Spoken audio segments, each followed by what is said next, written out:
8:44, welcome back. Live shots, a great look. Downtown Vancouver from Century Plaza Hotel and Spa. Our gardening expert, Brian Minter, back with us. Before the break, you mentioned succulents in the winter season, and this is just a popular trend. All of these on the table, indoor plants, yes? Oh, absolutely, at this time of year. But don't forget, when it warms up in late May, June, outside for the summertime on your patio, and enjoy them. They're so versatile. But the biggest problem for us is a lot of the plants over the wintertime, we put them in our homes, they're not getting enough light. So make sure that the traditional succulents, as we'd have right here, this curly and blue, needs to be right, not close to a window, like right in the southern or west or even an east or north window. They need all the light possible, and keep them root bound in a very small container. No repotting. They love to be root bound in a small container.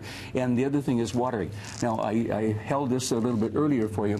You can feel by the weight of that it's reasonably heavy, because water's heavy. So give them a good drink and don't water again until it gets light. So, easy way to look after them. Couple of questions for you. As you water, you've got the watering can here. For succulents, always using this? No, using actually a proper watering can with warm water. Okay. And when you water, not just a little bit, oh, it's a succulent, give them a good drink of warm water, because you leach all the salts out of the soil, and that's why we use very well-drained soil, because the water gets through quickly. Water them more frequently than you would normally think about doing, but water well, and that's where the soil comes in, being root-bound and good soil, so the water gets away quickly. Well, you got some beautiful examples of color up here, and as you talk about natural light, quick question, it's so gray outside, how do you ensure they're getting enough light, even supplemental lighting? Great question. Instead of choosing the traditional succulents this time of year, choose the ones that are really, I think, brilliant in terms of standing up under the worst conditions. This is a Haworthia, for example. A lot of these are, for example,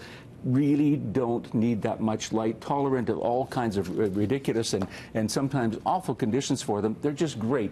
The other real hot thing right now, and they're in the succulent family as well, all the beautiful Sansevierias. Sansevierias, you can see by the nature of the leaf, are easy to grow. Some of the cylindrical varieties are fabulous in terms of just a different type of look and unique, but you get uniqueness. The other thing for color this time of year, in reasonably the same family, are all the bromeliads. Now, bromeliads are delightful. The most famous, of course, being the pineapple. But all the different varieties, look at the color you get, and easy care. All you have to do is a little bit of moisture. They love to have moisture in the center of the plant as well. That's just the nature, and that humidity, which just appears in our home this time of year, they're provided that beautifully. The other trend that is happening right now, and start of the bromeliad family, are all the wonderful, what we call them, air plants. Now, this is where this comes in. For care, because our homes are drier this time of year, all we need to do is just mist them, give them a little bit of squirt of water, and that's all you need to be able to do for them. And I think putting them in certain vases like this, or containers, they can hang anywhere. The old-fashioned macrame coming back, by the way, which is good, but easy care. And you've seen these everywhere in any type of film taking place in Florida. These are the air plants, but this is a tillandsia as well, which is absolutely delightful. And not only in containers, but just hanging around in your home where you want something unique and different. This one is called capitata.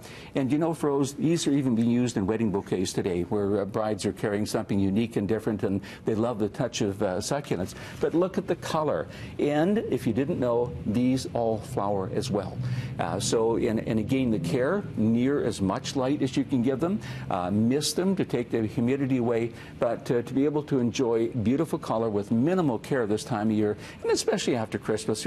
We took all the decorations down, and we want to get some life back in our home.